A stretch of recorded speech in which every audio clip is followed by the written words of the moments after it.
The dim light of a bedside lamp cast long shadows across the richly adorned master bedroom of Hastings Manor. Arthur Hastings, once a towering figure in the business world, now lay frail and quiet in his large four-poster bed. The years had not been kind to him, but it wasn't just time that had withered his body. It was the burden of unspoken sorrow. As he stared at the ceiling, memories of his life played like an old film reel in his mind. His thoughts always seemed to circle back to one moment, the day he met the boy who would become his son. Arthur sighed, the weight of his regrets heavy on his chest. He had always believed in building an enduring legacy, but as he approached the end of his life, he couldn't help but feel his dream had turned into a curse. Arthur Hastings hadn't always been wealthy. Born to a modest family, he had clawed his way to the top through sheer determination and an uncanny business acumen. By the time he was 35, he was running a lucrative investment firm that managed portfolios for some of the wealthiest families in the country. Success came quickly, but so did loneliness. Arthur's wife Eleanor had been his one source of solace in those early years. Together, they dreamed of starting a family, filling their home with laughter and love. But as the years passed and their attempts to conceive proved fruitless, their joy turned to quiet despair. Eleanor's death in a car accident 10 years later left Arthur shattered, with no one to comfort him and no heir to share his success. For years, Arthur threw himself into his work, hoping to fill the void. But wealth was a cold companion, and the silence of his sprawling mansion became unbearable. That was when the idea of adoption first crossed his mind. He wasn't sure if he could be a father, but the thought of growing old with no one to carry on his name haunted him. One afternoon, Arthur found himself driving aimlessly through the city after a long day of meetings. His route took him past a small brick building, with a sign that read, "St. Mark's Home for Children." He slowed his car, his eyes lingering on the children playing in the courtyard. Their laughter pierced his heart, and before he realized it, he had parked and walked through the gates. Inside, he was greeted by Sister Margaret, a warm, matronly woman who ran the orphanage. She seemed to sense his unease and spoke kindly to him. "Are you here to meet someone specific, Mr. Hastings?" she asked. Arthur hesitated, then shook his head. "No, I'm not sure what I'm here for." Sister Margaret smiled. "Sometimes what we're looking for finds us first. Would you like to meet the children?" He nodded, and she led him to a room filled with young boys and girls. Some were coloring, others playing with toys, and a few sat by themselves, lost in their own world. Arthur's gaze swept the room until it landed on a boy sitting by the window. He couldn't have been more than 5 years old, but there was something striking about him, an air of independence that set him apart from the others. "That's Evan," Sister Margaret said, following his gaze. "He's a bright boy, but a bit of a handful. He's been with us since he was a baby." Arthur watched as Evan carefully stacked wooden blocks, his small hands steady and deliberate. The boy glanced up and caught Arthur staring. For a moment their eyes met, and Arthur felt a strange connection, an unspoken understanding that this boy, out of all the others, was meant to be his son. Over the following weeks, Arthur visited the orphanage regularly, spending time with Evan and getting to know him. The boy was sharp and quick-witted, often surprising Arthur with his observations. "Why do you always wear a suit?" Evan asked one afternoon as they played chess. Arthur chuckled. "It's part of my job. People expect me to look a certain way." Evan nodded thoughtfully. "So, you dress like a king?" "Not quite," Arthur replied, smiling. "But I guess you could say that." Evan grinned. "If you're a king, then you need a castle." "And what about you?" Arthur asked. "What do you need?" Evan shrugged. "Just a place to build my own castle." That simple statement stayed with Arthur. He had spent his life building an empire, But perhaps his true purpose was to give this boy a foundation on which to build his own. The adoption process moved quickly, thanks to Arthur's resources and influence. On the day Evan officially became his son, Arthur brought him home to Hastings Manor. The boy's eyes widened as they walked through the grand hallways, taking in the marble floors, crystal chandeliers, and towering ceilings. "Is this all yours?" Evan asked, his voice filled with awe. Arthur placed a hand on his shoulder. "No, Evan, it's ours now." The boy smiled, and for the first time in years, Arthur felt a glimmer of hope. He had given this child a home, but more importantly, he had given himself a second chance at happiness. That night, as Arthur tucked Evan into bed, the boy looked up at him and asked, "Will I ever have to leave?" Arthur's heart ached at the question. "No, Evan, this is your home now. You're my son, and I'll always take care of you." Evan nodded, his small hand gripping Arthur's. "Good. I don't want to be alone again." Arthur kissed the top of his head, whispering, "Neither do too." As he sat by Evan's bedside, watching the boy drift off to sleep, Arthur felt a sense of peace he hadn't known in years. For the first time, he allowed himself to believe that his dream of a family might finally come true. Arthur Hastings was born into modest beginnings in the small town of Marlow. His father, a factory worker, and his mother, a seamstress, worked tirelessly to provide for him and his two younger siblings. Their life was simple and often filled with struggles, but it was not without its moments of joy. Arthur spent his childhood watching his parents toil with unwavering determination, instilling in him a relentless work ethic that would define his future. By the time Arthur was a teenager, he had already developed a knack for numbers and business. While his peers were content with small jobs and local ambitions, Arthur dreamed of something far greater. He spent hours in the town library, poring over books on economics, entrepreneurship, and finance. It was during these quiet moments of self-study that he resolved to change the course of his life. Arthur's first real opportunity came when he was just 17. He worked part-time at a local grocery store, managing inventory and bookkeeping. His employer, Mr. Langston, was impressed by Arthur's efficiency and eye for detail. "You've got a head for business, Arthur," Mr. Langston remarked one evening as they closed up shop. "Don't let it go to waste." Encouraged by those words, Arthur saved every penny he earned, determined to leave Marlow and make a name for himself. His chance came when he was accepted into a prestigious university in the city, thanks to a scholarship that covered most of his tuition. Saying goodbye to his family was bittersweet, but Arthur knew it was the first step toward building the future he envisioned. University life was a whirlwind of challenges and opportunities. Arthur threw himself into his studies, excelling in finance and business administration. While other students spent their evenings socializing, Arthur worked part-time jobs and networked with professors and industry professionals. After graduating with top honors, Arthur landed a position at a leading investment firm.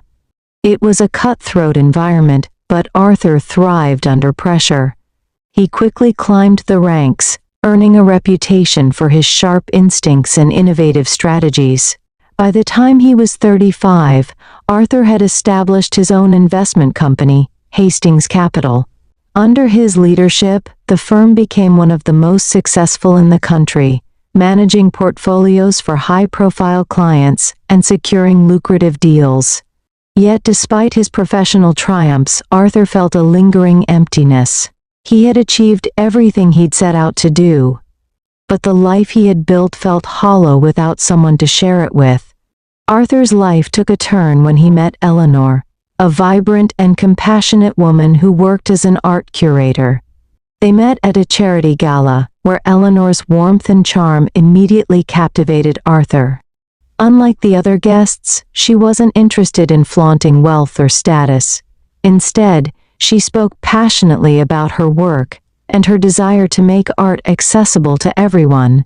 Their courtship was brief but deeply meaningful. Eleanor brought a sense of balance and joy to Arthur's life, teaching him to appreciate the simple pleasures he had often overlooked. They married in a small, elegant ceremony and moved into Hastings Manor, which Arthur had recently purchased. The couple dreamed of starting a family, often imagining the laughter of children filling their home. But after years of trying, they were faced with the painful realization that they couldn't have children. Despite their best efforts, medical treatments and consultations yielded no results. It was a heartbreak that tested their bond, but they remained devoted to each other. Eleanor's death was sudden and devastating. A rainy evening, a slippery road, and a car accident that left Arthur a widower at 45. The grief was unbearable, and for months, Arthur shut himself off from the world. Hastings Manor, once filled with Eleanor's laughter and light, became a cavernous reminder of all he had lost. Friends and colleagues urged him to remarry, but Arthur couldn't imagine loving anyone the way he had loved Eleanor. Instead, he buried himself in work, expanding his business empire and amassing more wealth than he could ever spend. Yet, the emptiness remained. A constant ache that no amount of success could soothe. It wasn't until Arthur visited St. Mark's Home for Children that he began to see a way forward. Watching the children play, he realized that the family he and Eleanor had dreamed of could still exist, just not in the way he had imagined. The decision to adopt Evan was not made lightly. Arthur knew that raising a child would be a challenge, especially given his demanding career and advanced age. But as he spent time with Evan, he felt a spark of hope he hadn't felt in years. The boy's resilience and curiosity reminded Arthur of his own journey, and he became determined to give Evan the life he never had.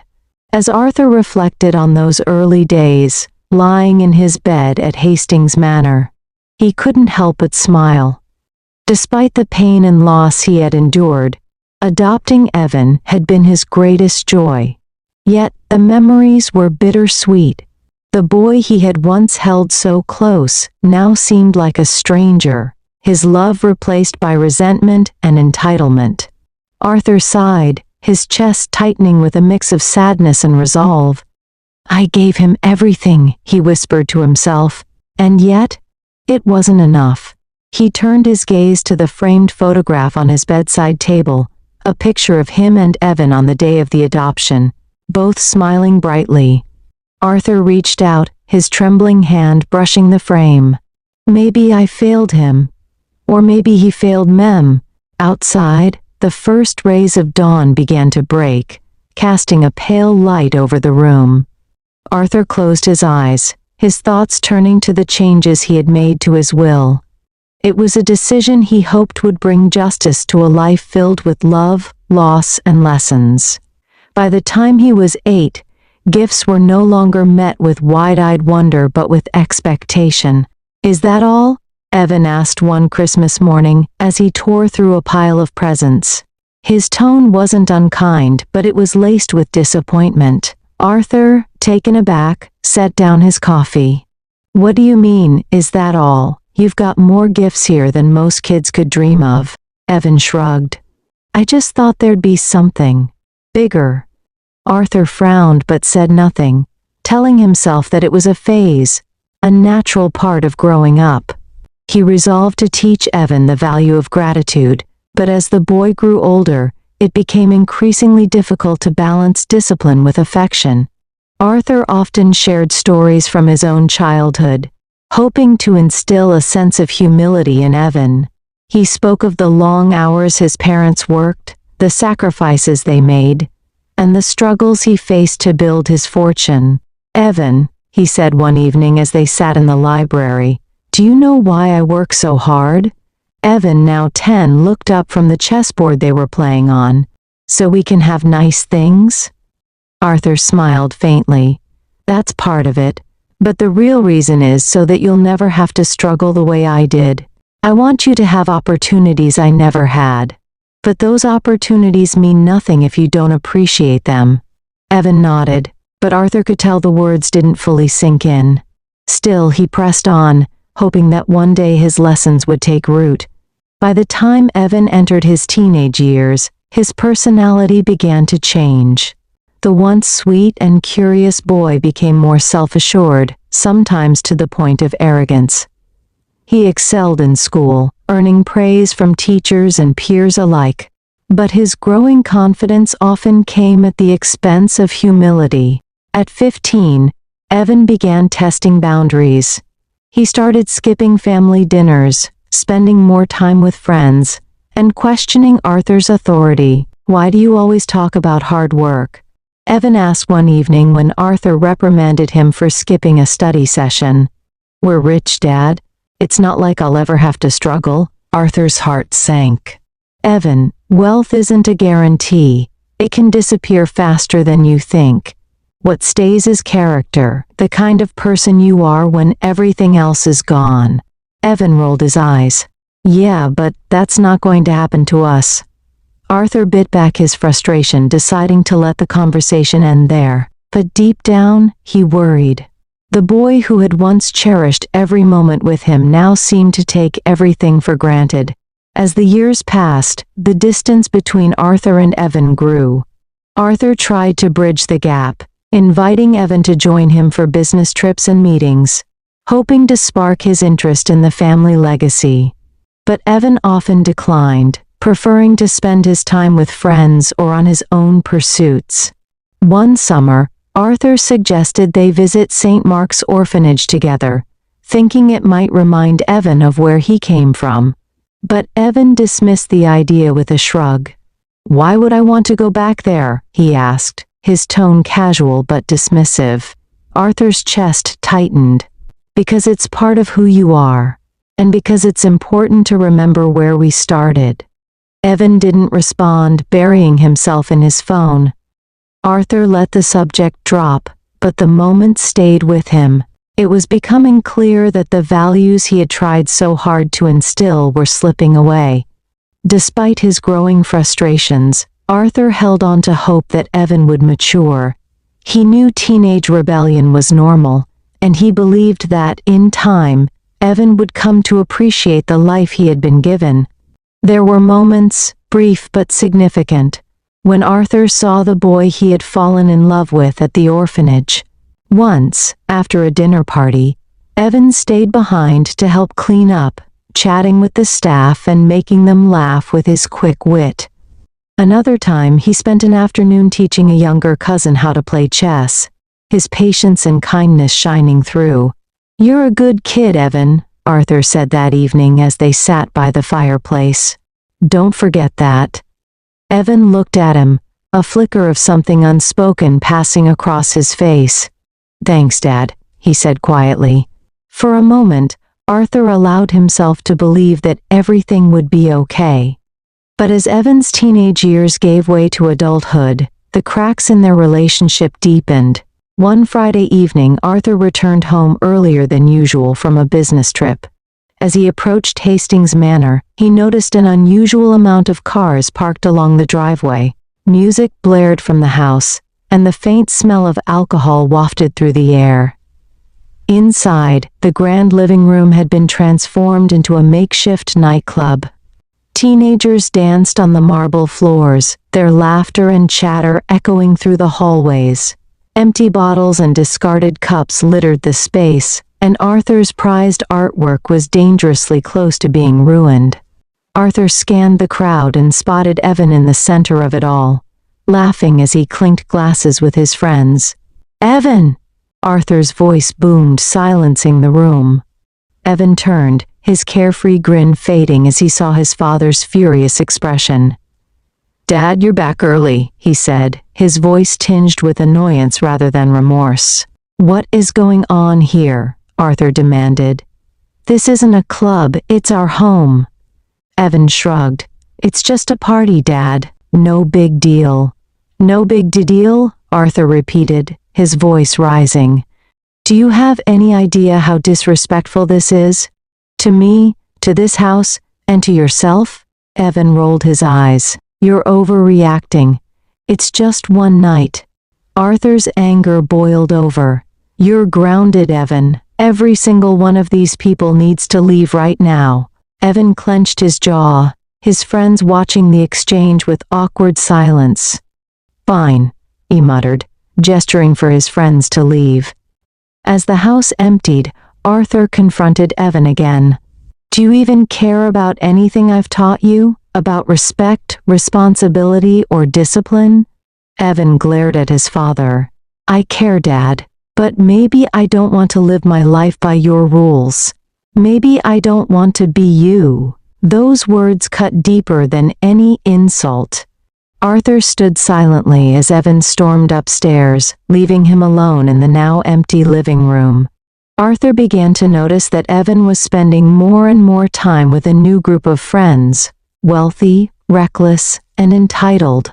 They flaunted their privilege with no regard for consequences, and Evan seemed eager to follow their lead. One evening, Arthur overheard a conversation between Evan and one of his friends. Your dad's loaded, the boy said, laughing. Why do you even need to work for anything? Just wait until he kicks it, and you'll be set for life. Evan chuckled. Yeah, I guess you're right. Arthur's heart sank as he listened from the doorway. He'd always believed that his hard work and sacrifices would inspire Evan, but now he wondered if he had given his son too much, too soon. Evan's rebellious streak only intensified when he met Lana. She was strikingly beautiful, with an air of confidence that bordered on arrogance. A few years older than Evan, Lana worked as a sales associate at an upscale fashion boutique, where she charmed wealthy clients into spending extravagantly. From the moment Evan brought her home, Arthur felt uneasy. Lana was polite but distant, her smile never quite reaching her eyes. She seemed more interested in the lavish surroundings of Hastings Manor than in getting to know Arthur. During their first dinner together, Arthur asked Lana about her aspirations. I want to live a good life, she replied simply, twirling her wine glass in her fingers. And what does a good life mean to you? Arthur pressed. She smiled, her eyes flicking to Evan. It means having everything I've ever wanted. Arthur said nothing, but his instincts told him that Lana's ambitions were less about love and more about lifestyle. With Lana by his side, Evan became more defiant than ever. He openly challenged Arthur's authority, often siding with Lana when disagreements arose. One evening, after a heated argument about Evan's lack of responsibility, Lana chimed in. Maybe you should let Evan make his own decisions, Mr. Hastings. He's not a kid anymore. Arthur's gaze hardened. This is my house, Lana, and as long as Evan lives here, he will follow my rules. Evan interjected. Maybe I don't need your rules, Dad. Maybe it's time I did things my way. Arthur stared at his son, the boy he had once cradled in his arms now standing before him as a stranger. You're free to do things your way, Evan, he said quietly, but you'll need to earn that freedom. The tension between father and son reached its breaking point when Arthur discovered that Evan had withdrawn a significant amount of money from one of the family accounts without permission. When confronted, Evan was unapologetic. I needed it, he said flatly. For what? Arthur demanded. Evan hesitated, his gaze darting to Lana. It doesn't matter, it's my inheritance anyway. Arthur's hands clenched at his sides. Your inheritance?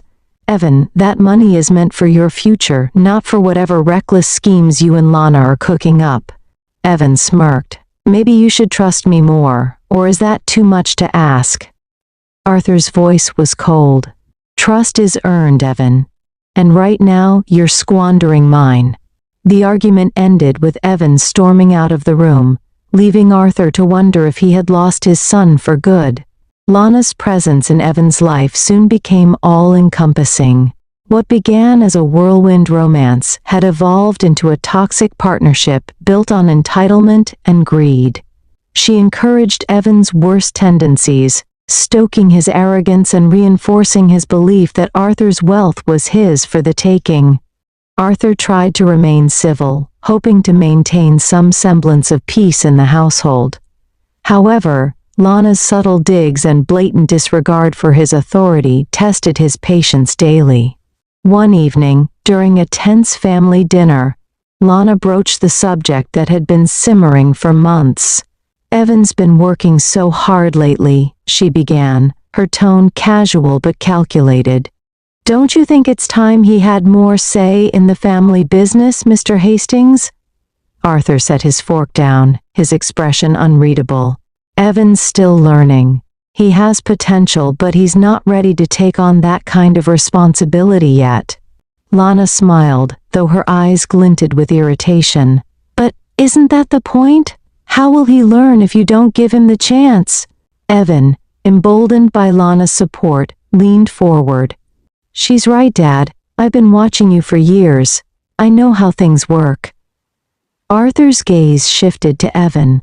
Knowing and understanding are two very different things. Running this business requires discipline, patience, and humility, qualities you've yet to demonstrate. Evan flushed with anger. "You think I don't have what it takes?" Arthur's voice was calm but firm. "I think you still have a lot to learn." Lana's smile faltered, and the rest of the meal was eaten in icy silence. Over the next several months, the rift between Arthur and Evan deepened. Lana began pressuring Evan to assert himself more, encouraging him to demand access to the family assets. "It's your birthright," she said one evening as they lounged in the manor's expansive living room. "He's just holding on because he doesn't want to let go of control." Evan sighed. "It's not that simple. He's my D-Dad." Lana rolled her eyes. "And he's treating you like a child. If you don't stand up for yourself, he'll never respect you." Evan, torn between his loyalty to Arthur and his desire to prove himself to Lana, began to push back against his father more frequently. Their arguments grew more heated, with Evan often storming out and slamming doors behind him. Arthur, weary from the constant tension, confided in Grace, the loyal caregiver who had become a trusted confidant. "I don't know what's happened to him," Arthur said one evening as Grace brought him his tea. "He's not the boy I raised." Grace offered a gentle smile. "People lose their way sometimes, Mr. Hastings, but I believe deep down, he still cares about you." Arthur shook his head. "If he does, he has a strange way of showing it." Arthur's health began to deteriorate shortly after his arguments with Evan and Lana reached their peak. What started as fatigue and occasional chest pain soon escalated into something far more serious. After a series of tests, his doctor delivered the grim news. Arthur had a heart condition that required immediate attention. Arthur shared the news with Evan, hoping it would prompt a change in his behavior. "I'm not as strong as I used to be," Arthur admitted one evening, sitting across from Evan in the study. "I need you to step up, not just for the business, but for the family." Evan shifted uncomfortably. "I can do that. But maybe it's time you let me take over more. You need to rest, Dad."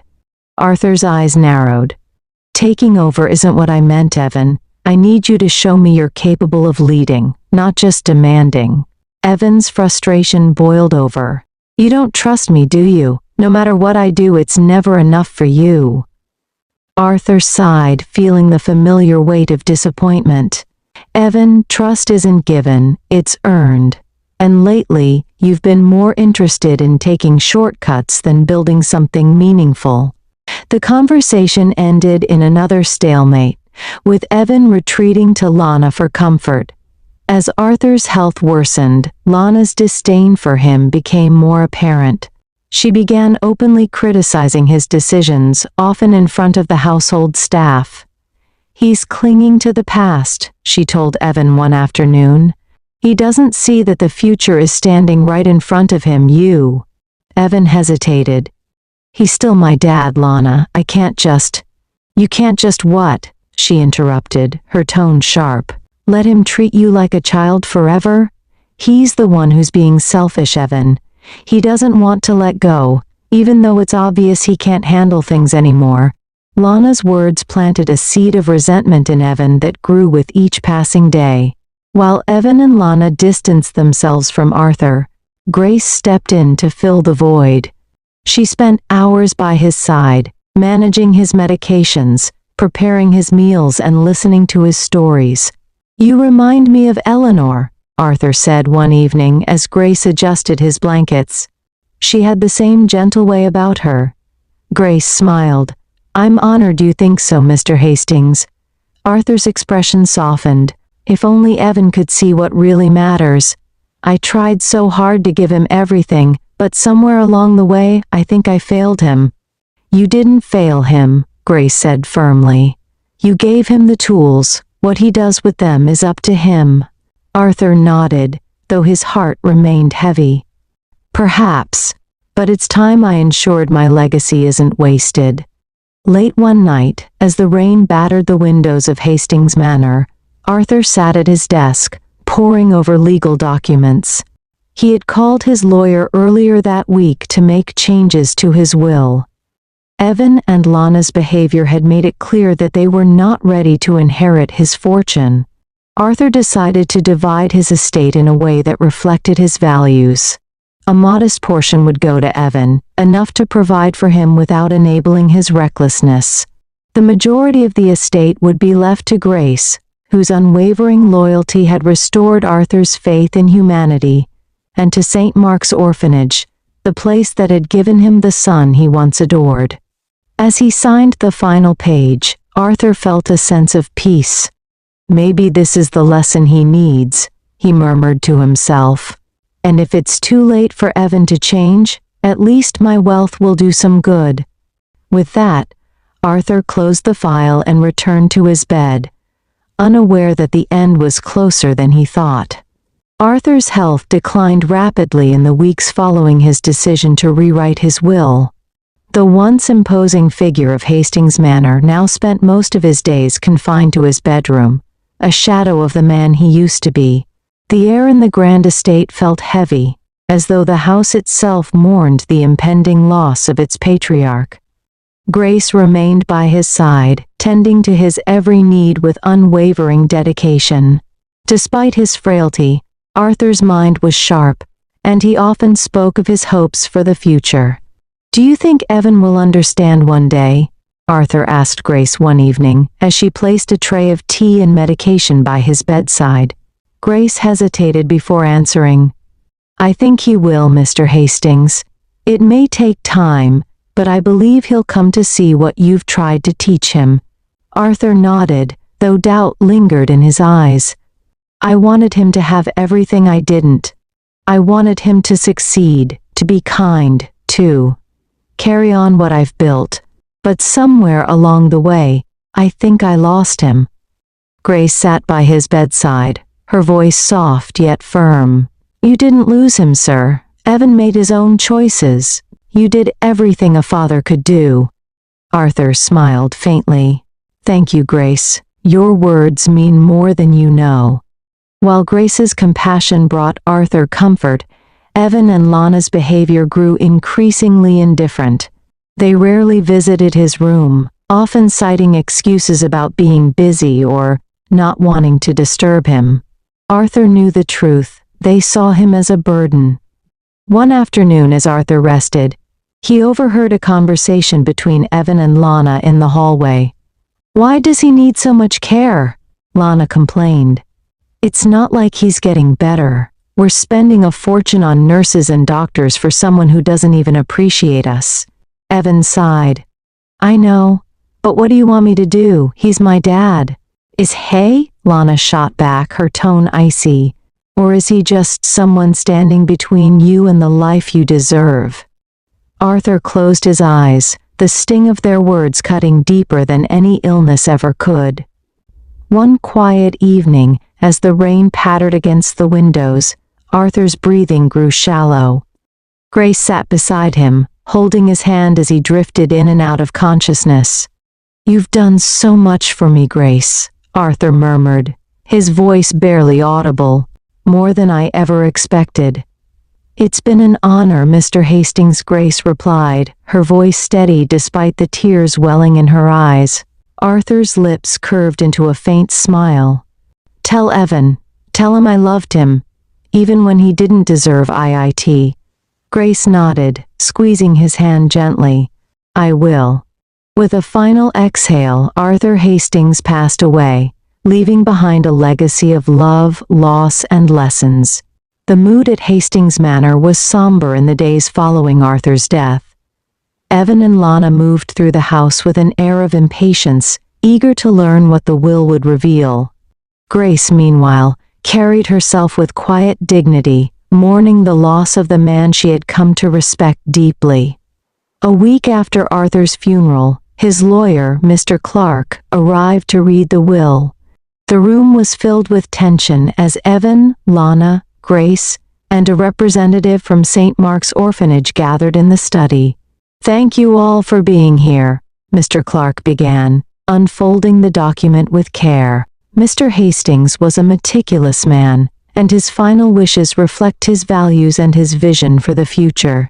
Evan sat back in his chair, arms crossed, while Lana leaned forward, her expression one of barely concealed greed. "As stated in the will," Mr. Clark continued, "a modest portion of Mr. Hastings' estate, including an annual stipend, is to be left to his son, Evan Hastings." Evan's brow furrowed. "A modest portion? What does that mean?" Mr. Clark didn't respond, instead continuing, "The majority of Mr. Hastings' estate, including Hastings Manor and the primary business assets, will be divided equally between Grace Moore, his caregiver, and St. Mark's Orphanage." The room fell into stunned silence. "What?" Lana hissed, her voice sharp. "That's ridiculous. He couldn't." Mr. Clark raised a hand to silence her. Mr. Hastings was clear in his intentions. He believed his wealth should serve a greater purpose and be entrusted to those who upheld his values. Evan stood abruptly, his face flushed with anger.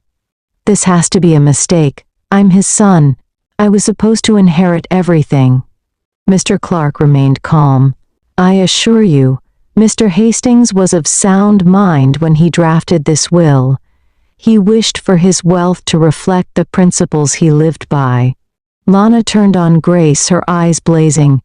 "You did this, didn't you? You manipulated him." Grace met her gaze steadily. "I did nothing of the sort.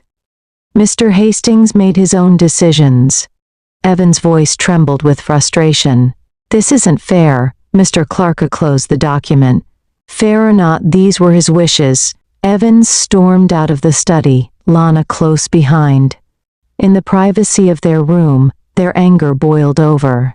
"How could he do this to me?" Evan shouted, pacing back and forth. "I'm his son. I deserve that inheritance." Lana crossed her arms, her voice venomous. "He was a selfish old man who couldn't see how much you sacrificed for him." Evan paused, her words sinking in. "Sacrificed?" he scoffed. "We barely cared for him." Lana frowned. "What are you saying?" Evan shook his head, suddenly overwhelmed by a wave of guilt. Maybe he was right. "Maybe I don't deserve it." Lana's expression hardened. "Don't start that nonsense now. This is about what's owed to us. You need to fight this." But for the first time in years, Evan wasn't sure what he wanted. The days following the reading of Arthur's will were a blur for Evan. Rage, confusion, and guilt churned within him as he wandered the halls of Hastings Manor, now a stark reminder of what he had lost.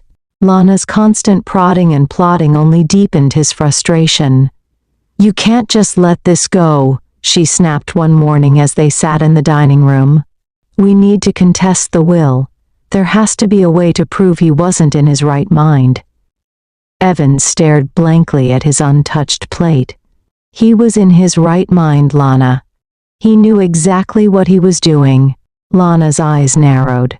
"So what, you're just going to give up? Let that caregiver and some orphanage take everything that should be yours?" Evan stood abruptly. pushing his chair back with a loud scrape. "I need some air." He left without another word, leaving Lana fuming behind him. Evan found himself driving aimlessly through the city, his thoughts spiraling. Without realizing it, he ended up outside St. Mark's Home for Children, the place where his journey with Arthur had begun. The modest brick building looked the same as it had all those years ago, yet it carried a weight he had never acknowledged. He hesitated before stepping out of the car, unsure of what he was looking for. Inside, the sound of children's laughter greeted him, a sharp contrast to the turmoil in his heart. A kind-faced woman approached him, introducing herself as Sister Margaret. "You must be Evan," she said. Her eyes filled with recognition. "We've heard so much about you over the years." Evan was taken aback. "You have?" "Oh yes," she said warmly. "Mr. Hastings visited us often. He spoke about you all the time, how proud he was, how much he loved you." Evan's throat tightened. "He visited here? I didn't know." Sister Margaret nodded. "He was always generous, not just with his donations but with his time. He never forgot where you came from, Evan." Her words struck a chord, and for the first time, Evan began to see his father in a new light. Sister Margaret led Evan to a small office where she retrieved a file labeled with his name. Inside were letters and photographs Arthur had left for the orphanage over the years. "He wanted us to have these," Sister Margaret explained. "He said it was important to remember the journey you both took together." Evan flipped through the photographs, his chest tightening with every image. There were pictures of him as a child, playing in the orphanage courtyard, and later smiling beside Arthur during their early years together. One letter caught his eye, addressed to him but never sent. With trembling hands, Evan unfolded the paper and began to read.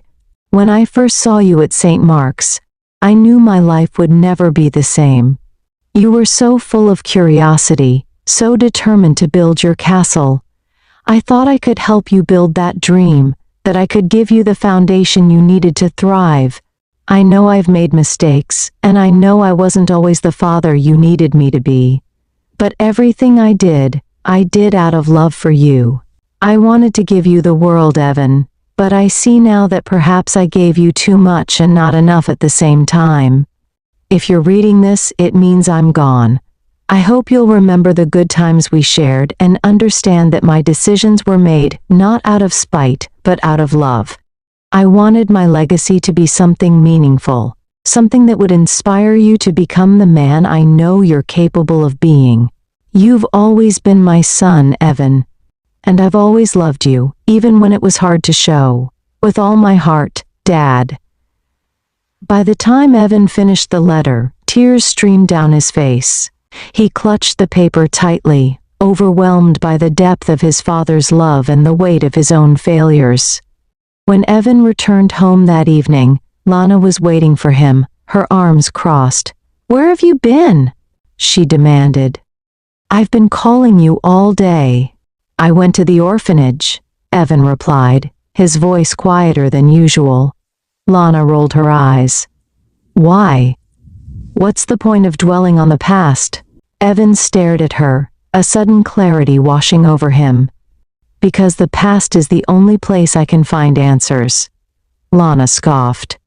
"This is ridiculous. Are you seriously going to let this go? After everything we've been through?"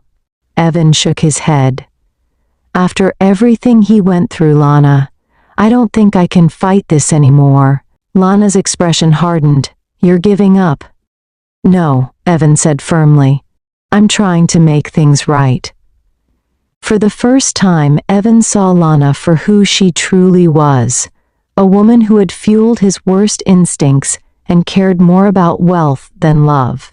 "I think you should go," he said quietly. "What?" Lana's voice rose. "Are you serious?" Evan nodded.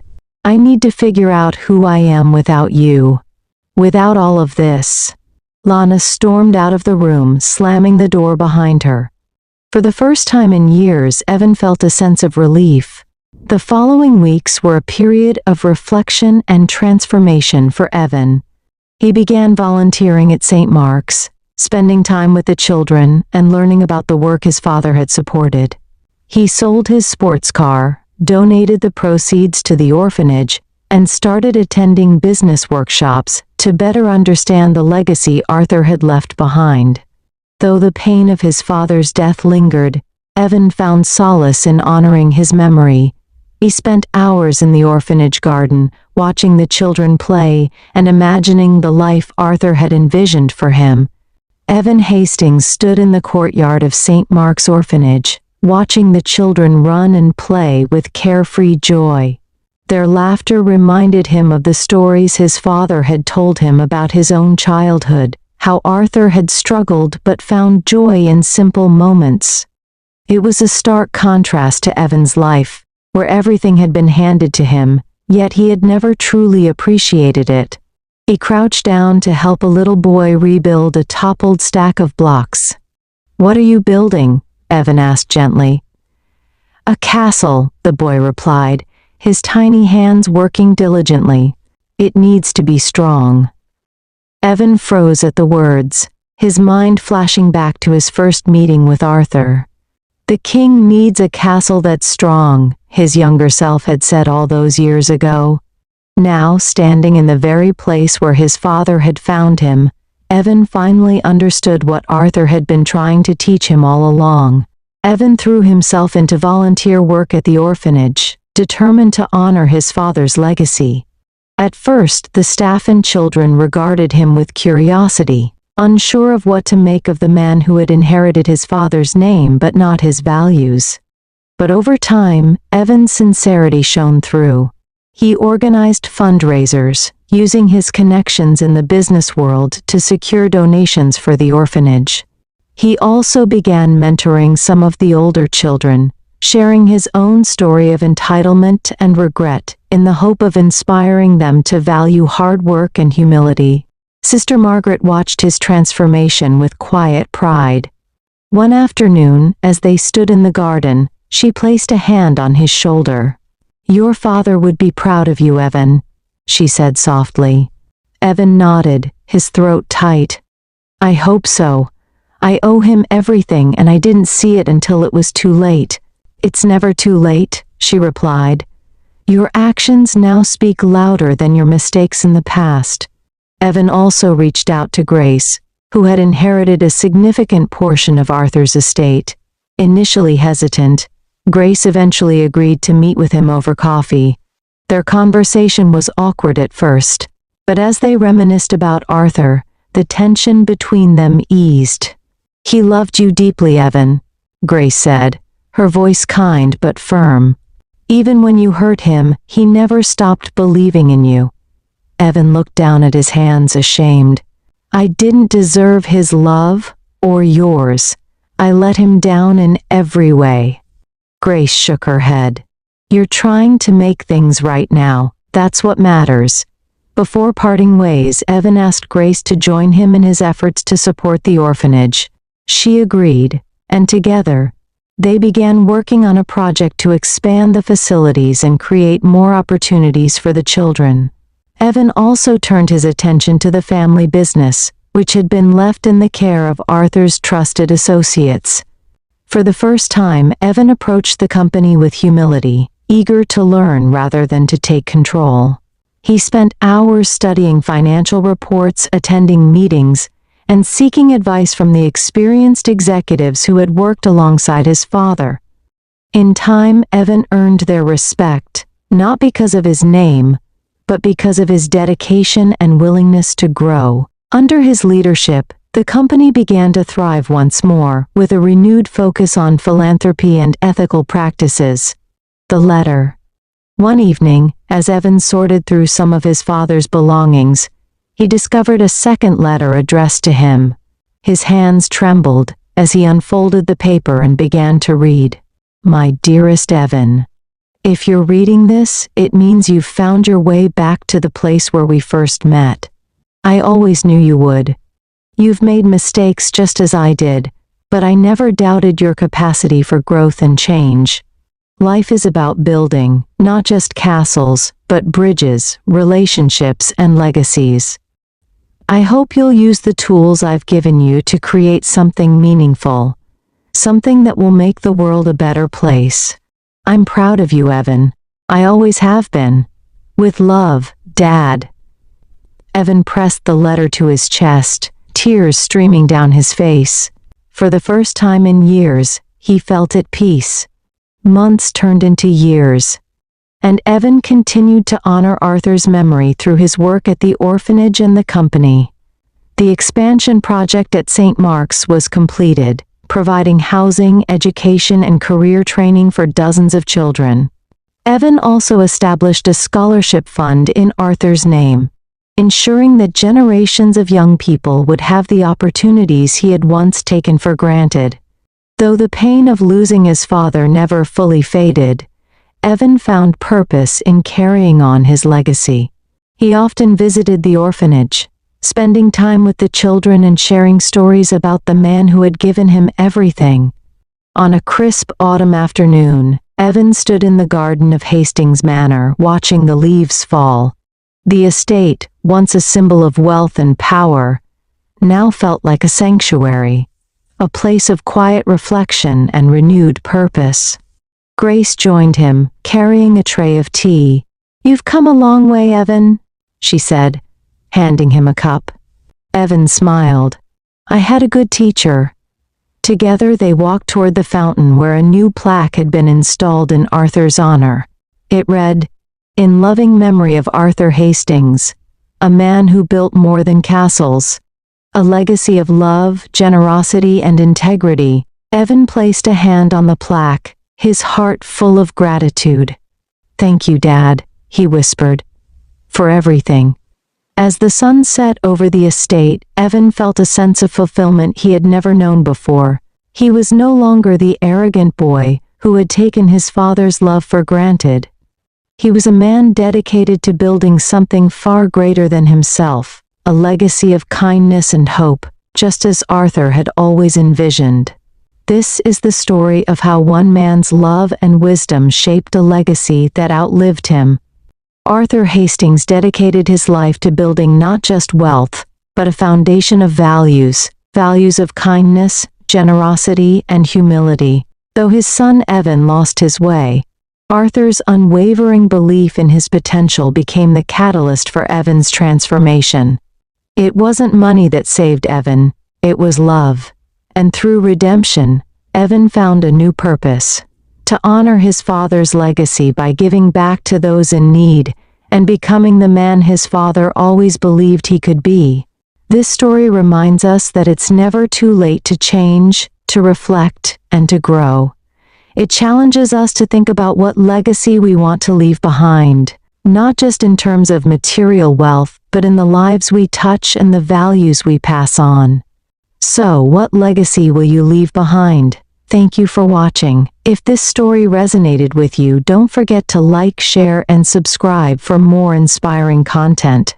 And let us know in the comments, what's one lesson you've learned about love, family, or legacy?